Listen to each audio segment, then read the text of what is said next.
Thank you for joining us for a special Comic-Con edition of KPBS News This Week. I'm Maya Trabulsi, and we are recording here at the new Children's Museum in downtown San Diego. It's just a short walk from the convention center.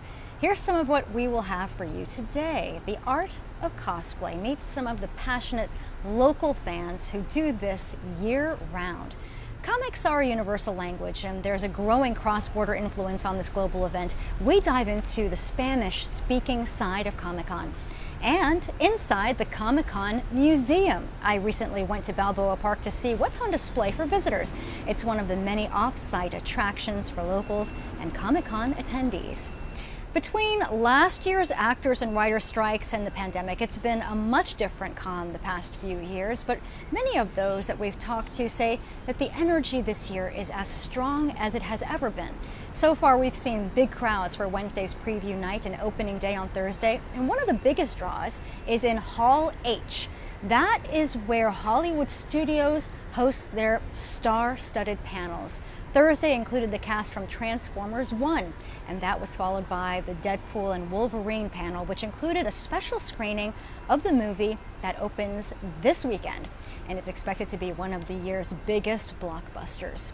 One way to keep track of everything at KPBS is at kpbs.org and our social media platforms. We will have content throughout the weekend.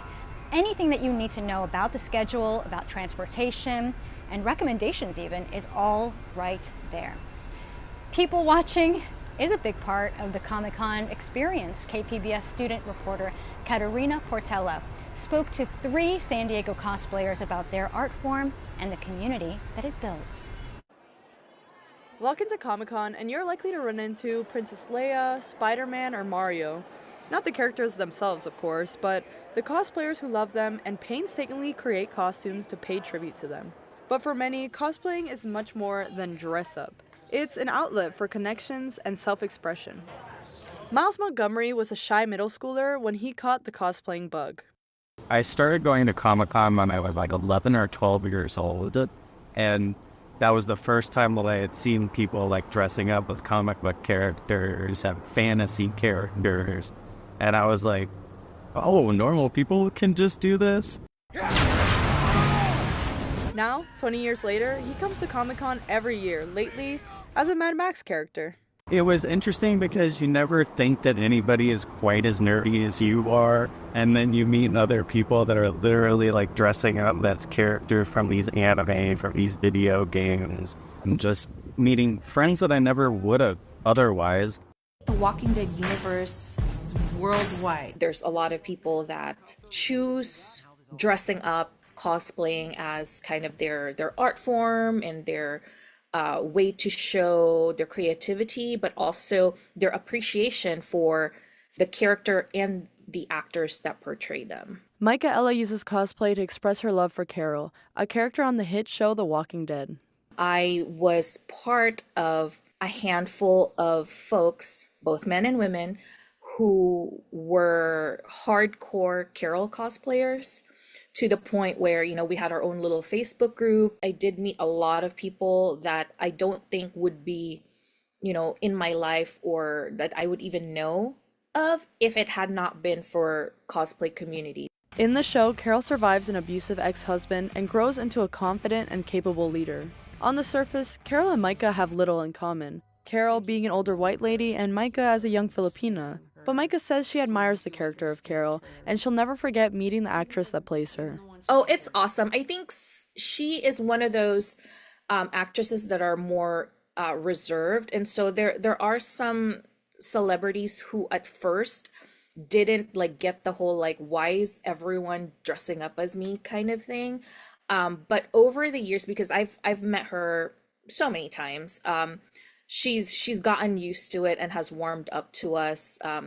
The fact that there's so many of us that love and adore her. It was also through cosplay that Micah met her close friend Nina. She comes to Comic-Con usually every year and is usually the person that I roam around with, and because we have the mutual love for The Walking Dead, we tend to kind of prioritize that. Jimmy Sherfy found an acceptance in the cosplay community that he hadn't experienced before. I would meet a lot of people on social media without even meeting them in person, or if I did meet them, it was just a quick picture. And eventually I would see them at conventions, and like we would connect, and either they were cosplayers or they were nerdy like me.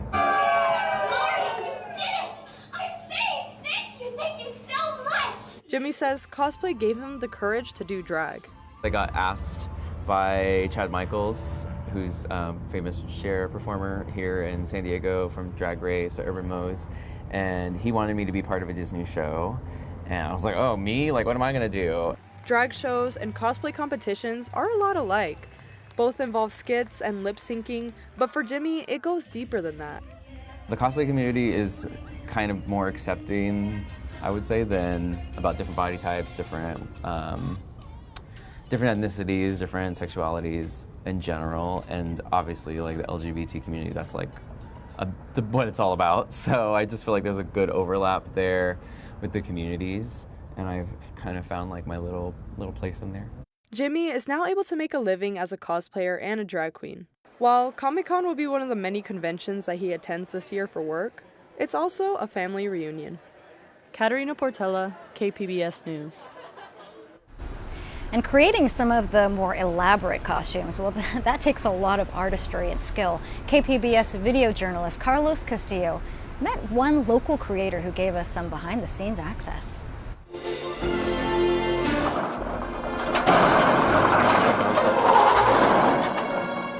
My whole thing is bringing, Hollywood quality special effects to San Diego. I've always been into movies and, special effects and stuff like that since I was a kid. Kind of having that curiosity and wanting to learn how to do things. I kind of was introduced to the whole Comic-Con scene, say 5 years ago now. Not only is that for me Halloween all year, but also it's right up my alley of being able to build things for people. He's got little teeth and everything. The penguin, I think, was the first time that I dressed up at Comic-Con. As soon as I got it on, people just started oh, hey, can I take a picture? Awesome costume, this and that, and it just, the walls kind of came down, and it's okay, this is cool, I'm in the right place. After that, I'm okay, I automatically started thinking, okay, what's the next convention? What costumes am I gonna take?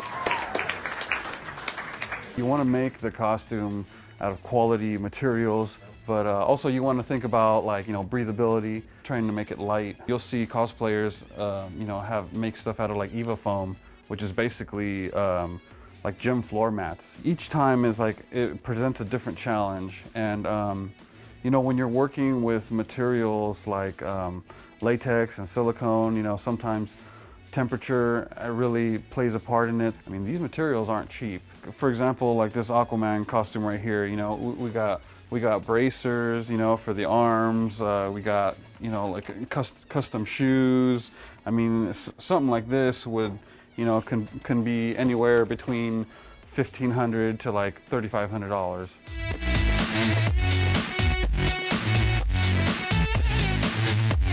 I really like, making things look realistic, and this has got this will have a little bit more blood that goes over it that gets added after. This is a stone mold, and you pour the latex in there and you just pop these things out, paint them, and there you have it. You got a bullet hit.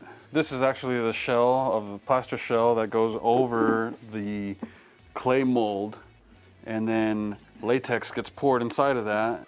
This is what came out of this guy right here. I've made props from mannequins to full-on guns that were, this is made out of PVC and wood, and there's no 3D printing at all in this. But now you can 3D print this whole thing. This power helmet right here, this is from Fallout. This is completely 3D printed. And these are the ones that make the magic happen. And those are the airbrushes. This is just tan material, and I use the airbrush to kind of accentuate all the little lines and stuff like that. I made it to where the mouth is able to open and close.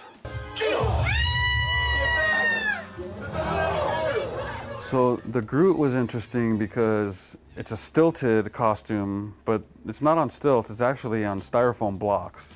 So it's almost like you're walking on 5-gallon buckets.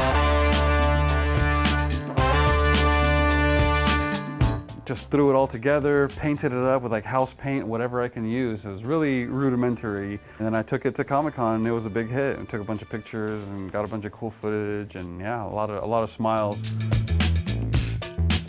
It's all fun stuff, you know, you learn new things with everything. So just from using the stuff that we have here, the foam, the fiberglass, the latex, you know, and all that stuff, I mean, we can basically make anything that you can think of.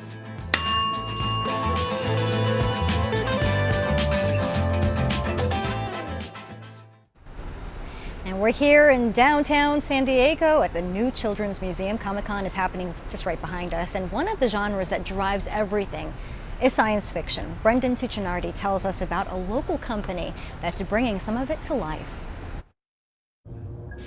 So many of our favorite characters and superheroes have bionic limbs. From Marvel's Winter Soldier to Luke Skywalker in Star Wars to Imperator Furiosa in Mad Max. But what if I told you that bionic limbs exist outside of science fiction and comics? Say hello to the Ability Hand. It's the creation of San Diego-based company Psionic. So I've got the Ability Hand right over here, and the most common way to control it is with your muscles. The Ability Hand is made of silicone and carbon fiber, making it super durable and lightweight. And it can even switch between different grips. So if I open the hand twice, I can do a pinch, for example. If I'm at a rock concert, you know, you can rock on.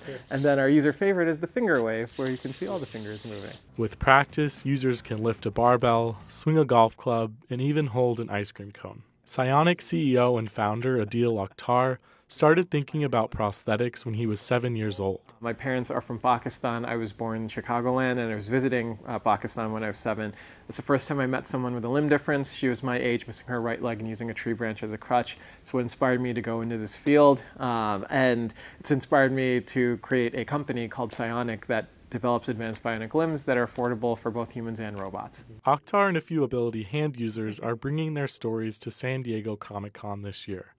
They'll be participating in a panel discussion on what it's like living with a bionic hand. A lot of people don't know how they actually work in real life and how functional they are for people with limb differences. And so we kind of wanted to show the world, like, hey, this is how cool bionic limbs are in real life. They're real, and this is what our users can do with it. These are their challenges, these are their limitations, but these are also some of the amazing things that they can do. The panel is at 7:30 p.m. on Thursday in room 24 ABC.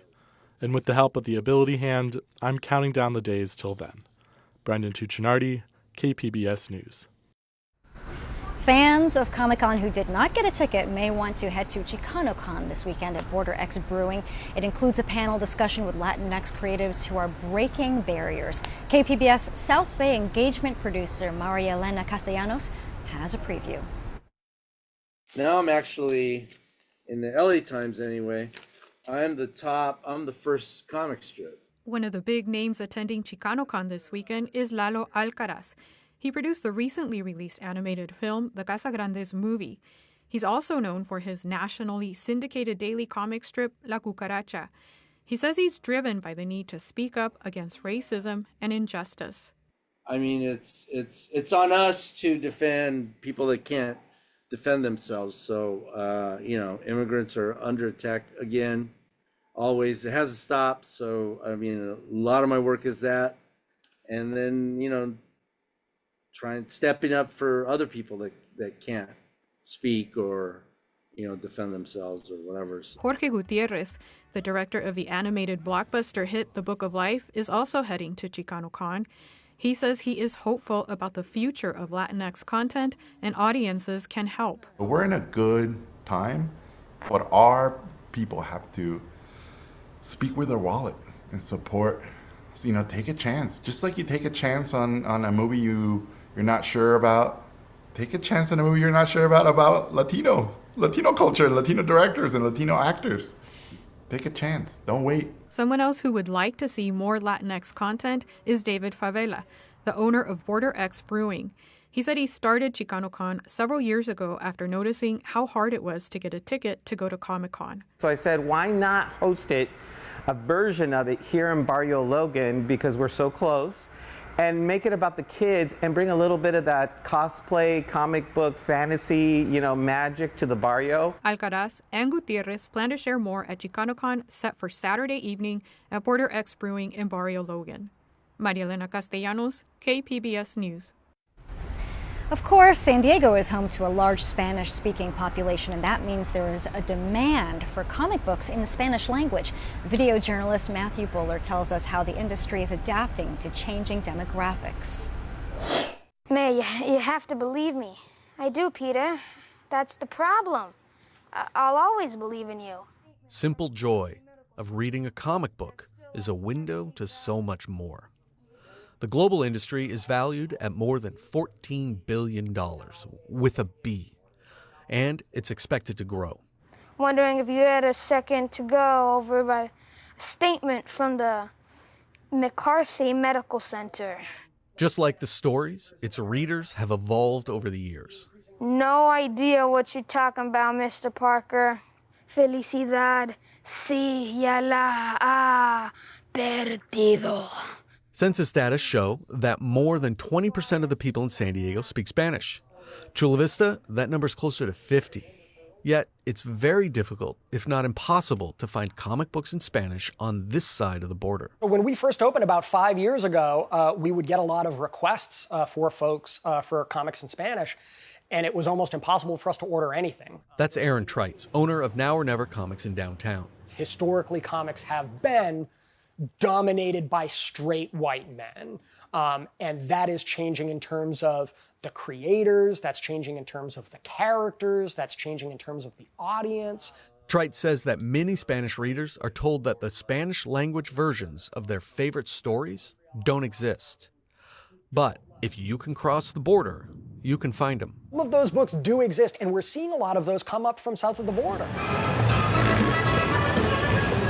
Naomi Cortez is the manager of Utopia Comics in Tijuana. She says they can get readers the comics they want, like Avengers, Batman, Superman, and Spider-Man. Son varios, pero los de los últimos tiempos viene siendo la saga del infinito de Avengers, Killing Joke, el Batman que ríe, unos cuentos de Superman y Spider-Man. Back in San Diego, Treitz says he thinks he knows why it's difficult to access Spanish titles in the United States. I would imagine it's largely a business decision. If those books are available, and those books are available within spitting distance of us, it would be amazing if we at least had the option to order it. Whenever Treitz can, he orders Spanish language comics. And the few copies that we ordered, flew out of the shop immediately. And then we went back to reorder them and found that they weren't available in the system any longer. Diamond Comic Distributors is the one-stop shop for store owners to order comic books. While they weren't available for an interview, they said in an email, "We are currently working with Panini to offer Marvel collections in Spanish. The first batch will be available in August." That's a sign of where the industry is going, according to Treitz. I'm comforted feeling that comics are moving in the right direction. Mis ideas son relevantes. That there's an awareness at all of these different audiences. They could absolutely be doing more to support those audiences, but it's wildly different, significantly better than it was even 10, 20 years ago. So No puede aspirar. we're moving in the right direction. Vaya que está orienta continuar. Matthew Bowler, KPBS News.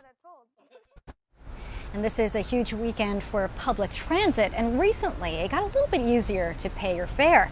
Andrew Bowen shows us the new options. Transit riders have long complained about paying fares with the Pronto app. Setting up an account and loading money can be cumbersome, and using it requires scanning a QR code that doesn't always work.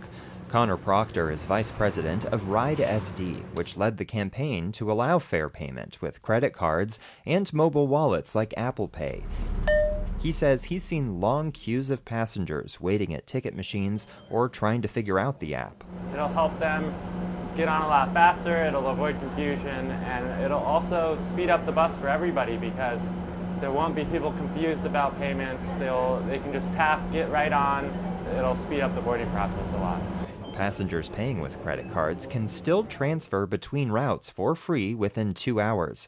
but each passenger has to pay with a unique payment method, so no using one credit card for a whole family. Proctor says as thousands of tourists come to San Diego this weekend for Comic-Con and Pride, convincing them to take transit will be a lot easier.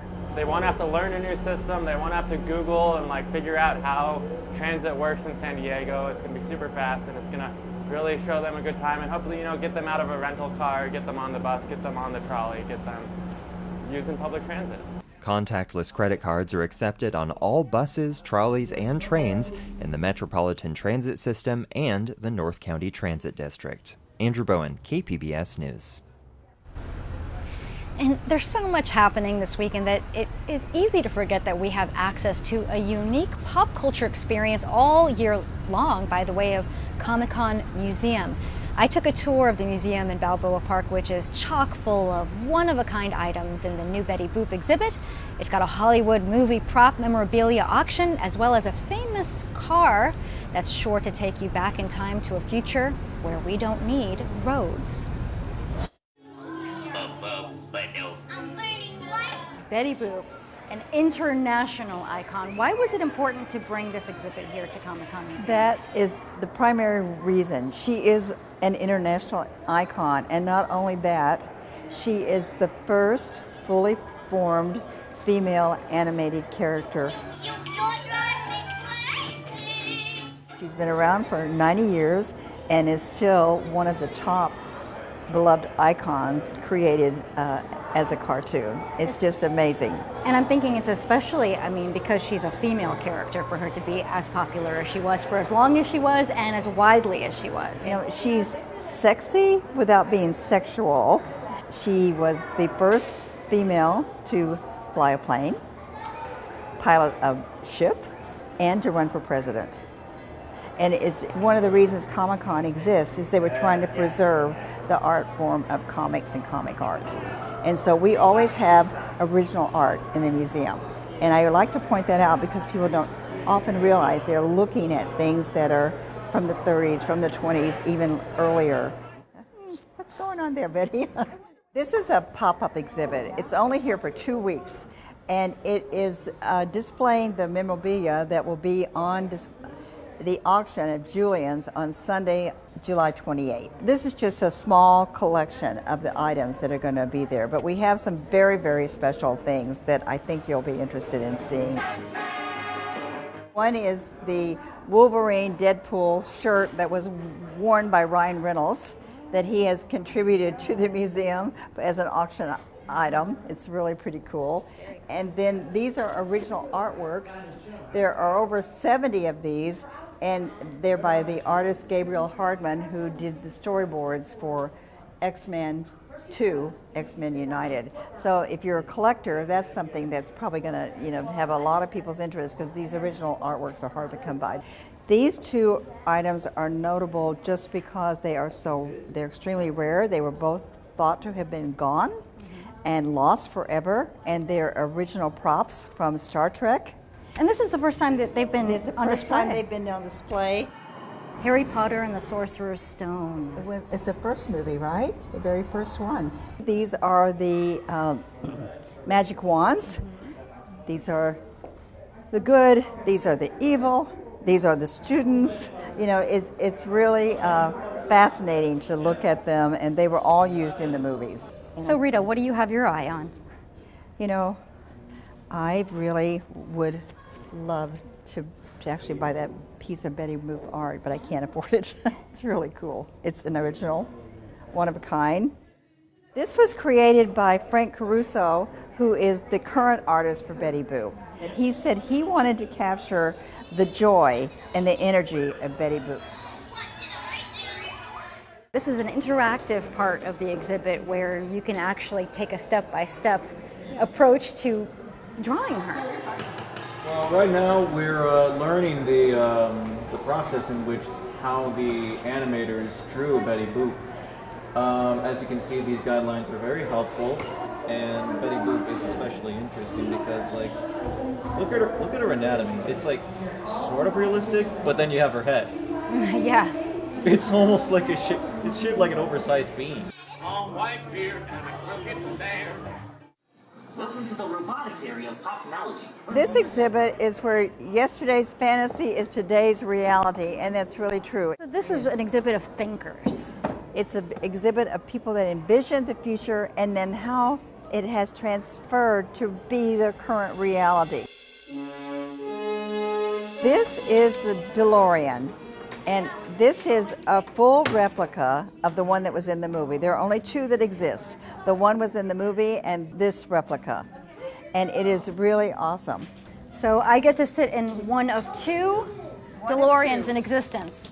That is outfitted like Back to the Future. This is a full replica of the Back to the Future DeLorean with everything except the hydro fuel. You can see even to the way the fenders are done, the way the fuel system is carried, the wiring, everything is actually exactly like what was in the movie. It's a lot more comfortable than I actually suspected it would be.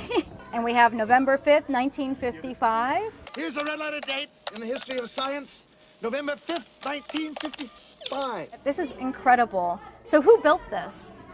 Actually, the exhibit company did. They commissioned building it, and they got permission from the movie to replicate the plans. It's not the Comic-Con convention experience, but it does bring forth the Comic-Con philosophy and mission, which is to celebrate comics and to celebrate the popular arts. And that's what we do, and we try to bring that joy that you get at Comic-Con as well with the exhibits that we have.